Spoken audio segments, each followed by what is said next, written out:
మంది నాకే ఎందుకు ఇలా సంభవిస్తుంది, ఓటమి నీడలో కూర్చున్నాను, నాకే ఎందుకు ఓటమి, నా సమకాలీకులందరూ బాగానే ఉన్నారే, నా రక్త సంబంధికులందరూ బాగానే ఉన్నారే, నా తోటి సేవకులందరూ బాగానే ఉన్నారే, ఎందుకు ఇలా సంభవిస్తుంది అని ఏడుస్తున్నారు, ప్రలాపిస్తున్నారు. ఈ ఓటమికి కారణం ఏంటో తెలియక, అనారోగ్యానికి మూలమేమిటో తెలియక, ఎందుకు పిల్లలు శత్రువులుగా మారుతున్నారో తెలియక, ఎక్కడికి వెళ్ళిన అపజయాలే, కుటుంబాల్లో సమాధానం లేదు, వ్యాపారంలో లాభం లేదు.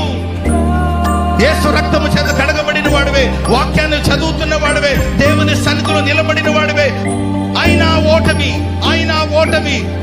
పాలవడానికి కారణాలేంటి?